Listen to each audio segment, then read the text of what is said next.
Assalamualaikum warahmatullahi wabarakatuh. Pada video kali ini saya akan menjelaskan atau memaparkan hasil ujian akhir semester pada mata kuliah Kebijakan Pendidikan yang diampu oleh dosen pengampu Bapak Argo Dayanto SPD MPD, disusun oleh Muhammad Nuriman Hasaba, NIM 1314190181, kelas 5C, jurusan Manajemen Pendidikan. Langsung saja pada pertanyaan yang pertama. Jelaskan konsepsi kebijakan dari berbagai teori yang relevan.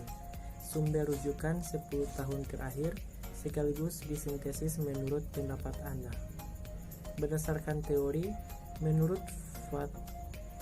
Kuroji 2017, kebijakan pendidikan adalah sebuah aktivitas dalam dalam merumuskan langkah maupun tahapan dalam penyelenggara pendidikan melalui penjabaran visi dan misi pendidikan yang bertujuan untuk mencapai tujuan pendidikan pada waktu tertentu. Kedua, menurut Anderson Tahir 2014, halaman 21, kebijakan adalah mutu tindakan yang mempunyai tujuan yang dilakukan seseorang pelaku atau sejumlah pelaku untuk memecahkan suatu masalah. Sedangkan menurut pendapat saya, kebijakan pendidikan yakni konsep yang sering kita dengar, kita ucapkan, kita lakukan, tetapi seringkali tidak kita pahami sepenuhnya. Pendidikan sudah dikenal sejak kita lahir ke dunia ini karena dia lahir dari seorang ilmu yang secara instiktif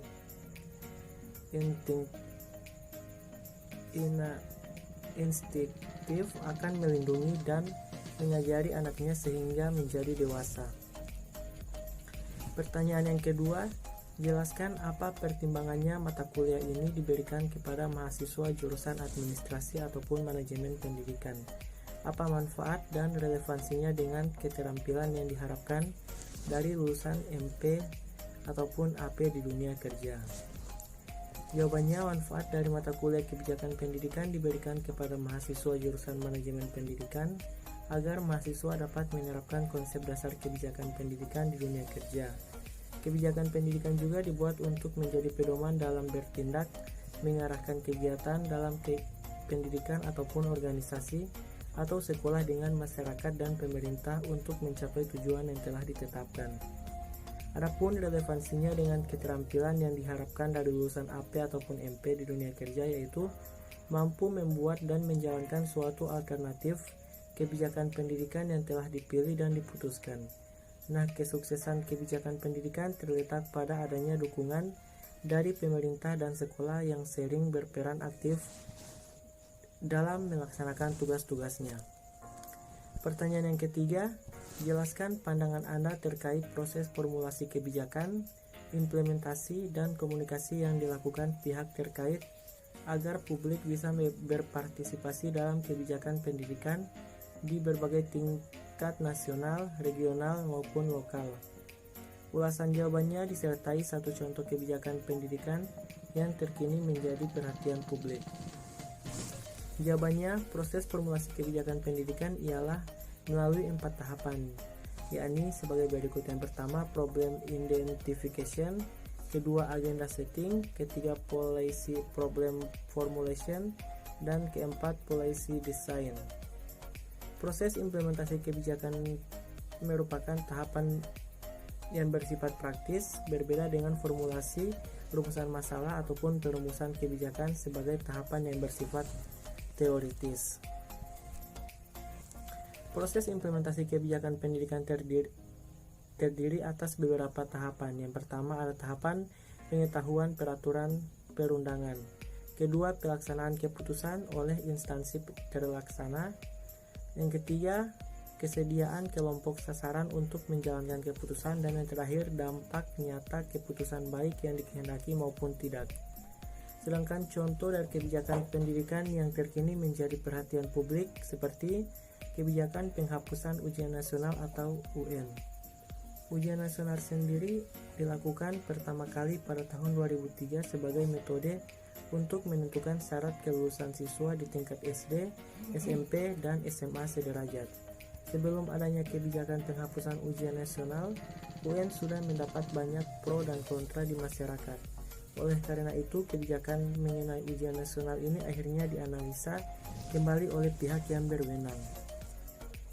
Pertanyaan yang keempat, bagaimana pandangan Anda terkait kebijakan pendidikan di Indonesia dengan satu negara berkembang di kawasan ASEAN dan satu negara maju di dunia?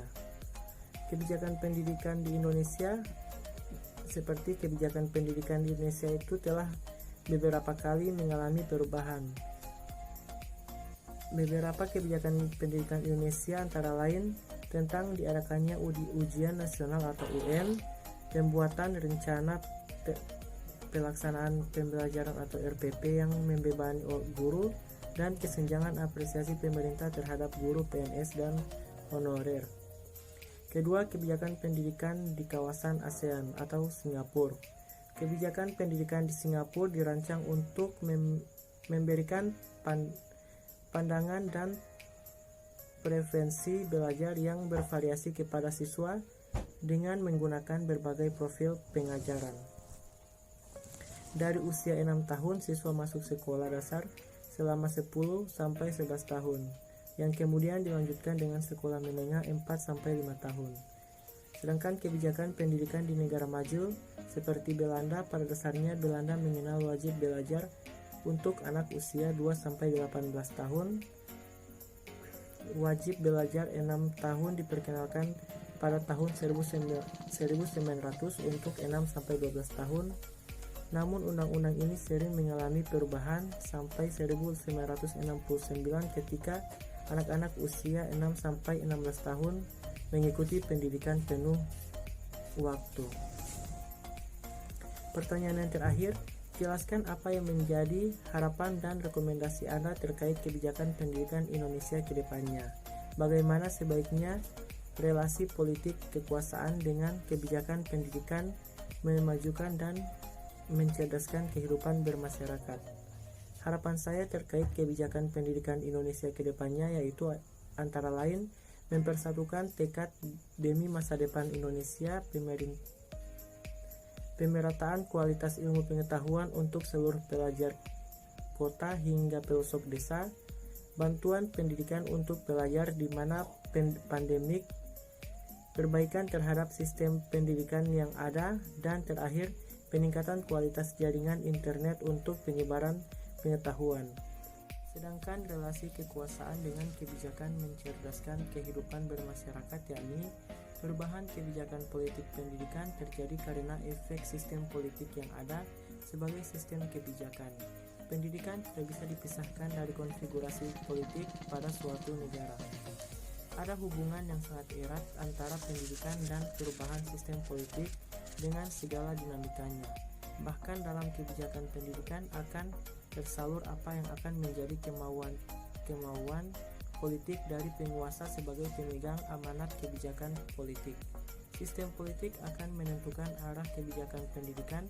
Sebagai contoh, dalam negara demokrasi, maka arah kebijakan pendidikan mengarah pada bentuk pendidikan yang demokratis seperti pemerataan dan tidak adanya bentuk pendidikan yang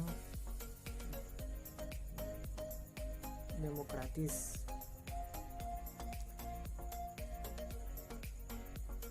Seperti pemerataan yang tidak adanya diskriminasi warga negara, begitu juga negara yang menganut sistem oligarki yang kekuasaannya dikelola oleh segelintir penguasa terpilih akan membangun sistem pendidikan monolinear sebagaimana upaya otokratis.